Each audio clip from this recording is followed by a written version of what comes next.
Apa yang policy yang terjadi di tahun lalu itu akibatnya cukup baik atau bahkan bisa dikatakan sangat baik kepada kami sebagai industri komponen. Dan tahun ini tadi Mas Bram juga sudah menyinggung bahwa sekalipun diperpanjang tetapi dengan skema yang berbeda. Bagi kami prinsipnya policy apapun yang akan mendorong penjualan mobil itu tentunya kami sangat mendukung.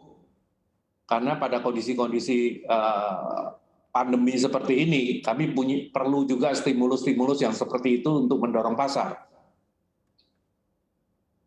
Baik, Itu, membutuhkan Mas Bram. stimulus tersebut baik untuk mendorong pasar begitu ya Pak Hamdani. Tapi kalau kita perhatikan di industri komponen begitu ya, kira-kira seberapa signifikan sih Pak Hamdani dari dampak memperpanjang ini PPNBM DTP ini di tahun 2022?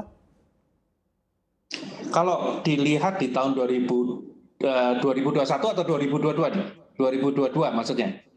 Betul, di 2022 Tahun ini ya? kita lihat ke depan Pak Hamdani. Ya, memang kalau dilihat rada agak berbeda dengan yang di tahun lalu ya, bahwa tadi sudah dijelaskan bahwa ini untuk LCGC yang PPNBM-nya adalah 3%, ini kuartal pertama ditanggung pemerintah 2%, dan kemudian kuartal berikutnya 1%, dan seterusnya.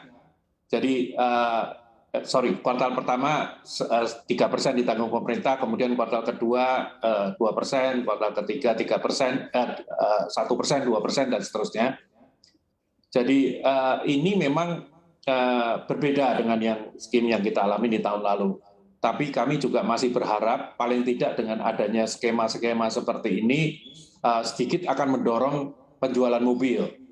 Memang kalau diterjemahkan ke arah industri komponen itu sangat bervariasi dan susah untuk mengambil suatu angka berapa pengaruhnya, berapa persen dan sebagainya, karena satu adalah mobil yang mengalami atau terdampak oleh perubahan PPNBM ini kan juga tidak semua jenis mobil, hanya jenis-jenis mobil tertentu. Dan juga di sebagian besar perusahaan komponen, itu mereka juga tidak spesifik hanya membuat komponen untuk jenis mobil itu saja, tapi umumnya mereka membuat untuk berbagai jenis mobil, dan bahkan sebagian juga bukan hanya mobil, tapi motor juga dan seterusnya.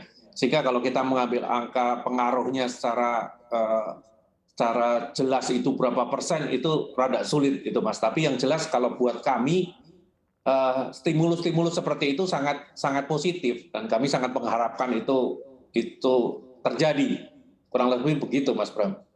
Baik, Pak Hamdani, ini kan 2022 sudah berjalan selama 21 hari begitu ya. Kalau misalnya dari industri komponen ataupun lebih spesifik lagi Astra Auto Parts, penjualannya bergerak seperti apa sih? Apakah memang mengalami penguatan ataupun meningkat penjualannya, atau justru sebaliknya begitu Pak Hamdani? Kalau kami mesti mulai dari tahun lalu dulu ya. Tahun lalu itu memang kami mengalami kondisi yang jauh lebih baik dibandingkan dengan tahun sebelumnya. Jadi 2020 itu adalah kondisi kami yang boleh dibilang paling jelek lah, bottom benar-benar, yang dimana kita semua tahu.